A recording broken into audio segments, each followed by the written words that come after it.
Hi guys! Welcome to our vlog! Ngayon, magluluto tayo ng tortang talong. So, naglaga kami ng 10 piraso na medium size na talong. So, ating imamash ang mga talong na yan. So, kailangan lahat sila mamash. Okay, ang sunod natin gagawin pagkatapos na mamash yung ating talong ay lalagyan siya natin ng itlog. So, yung amin niluto ay nilagyan namin ng 4 na pirasong itlog. So, depende sa inyo kung ilan ang iyong ilalagay.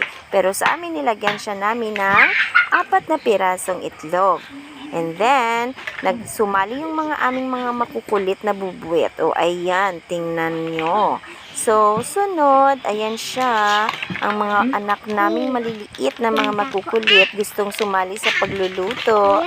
And then, after na malagyan ng itlog, so naglalagyan natin siya ng crispy fry. So, yung crispy fry na nilagay namin ay yung malaking crispy fry. So, inubos namin yung malaking crispy fry na yan. And then, pagkatapos ng itlog, sunod naman ay crispy fry. Lalagyan na naman natin siya ng sunod na pansahog ay ang asin. So, depende sa inyo kung anong taste ang gusto nyo. And then, sunod na ilalagay natin sa asin ay ang magic sarap para siya ay maging malinamnam. Sunod, so tansyahin lang ninyo kung magkano ilalagay. At ang sunod nating ilalagay ay ang flour. So, depende din sa inyo kung ilang na flour ang ilalagay ninyo. So, tansya-tansya lang yung sa amin. Pero, alam na namin kasi kung paano magtansya ng pagluluto ng tortang talong eh.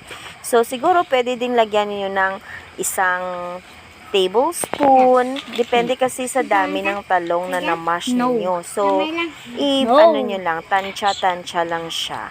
And then, sunod ay i-mix natin yung lahat ng mga nailagay natin sa ating na-mash na talong. So, huwag kalimutan. So, ang mga nailagay ay ang una, itlog. Sunod, crispy fry. And then, asin, magic sarap, at saka flour. So, depende sa inyo kung maglalagay kayo ng magic sarap or hindi. Pero sa amin, nilalagyan namin siya para mas malinamnam yung kanyang taste. So, i-mix-mix lang at saka yung pag may iba pang mga talong na hindi na mash, so pwede ding ipagpatuloy na natin yung pagmamash-mash. And then, i-mix natin siya para lahat maging maghalo-halo na. Ayan. Sunod, atin na siyang lulutuin. Ayan. So, mag-init lang tayo ng ating kawali. Lalagyan ng mantika. So, depende sa inyo kung gaano karami yung mantikang ilalagay. And then, ayan na. So, iscoop ko nyo lang. And then, ang ilagay niya para siyang pancake. Ito yung ginawa namin kasi mas marami yung ganito na magagawa kaysa sa pag yung talong na usual na may may puno pa siya ng talong. Yung sa amin ay hindi na. Ito yung ginawa namin na parang pancake type siya na pagluluto.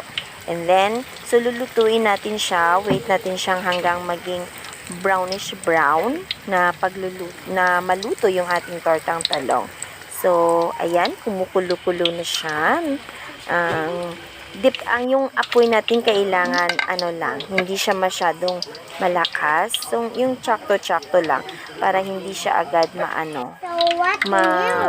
yung pagkaluto niya ay tama. Okay? Para hindi siya masunog. Ayun. Sunod, atin siyang baliktarin. Ayan. Tingnan natin. Oh, diba? Maganda na siya. Ang ating ulam ngayon ay ang tortang talong. So, kayo, nasasarapan ba kayo sa tortang talong? Amin kasi, paborito namin itong klaseng gulay. So, ayan. So, lutuin lang natin siya. And then, yan, pwede na yan. No? Nag-brown-brown na siya. O, tingnan. Okay, ready na. So, ilagay na natin siya sa ating pinggan. So, ang pinapares namin sa tortang talong na ito ay soy sauce at saka suka. O kaya pwede din yung ketchup. So, ayan na ang aming tortang talong. So, sana makagawa din kayo nito. Ito ay masarap. Hanggang sa muli. Bye-bye!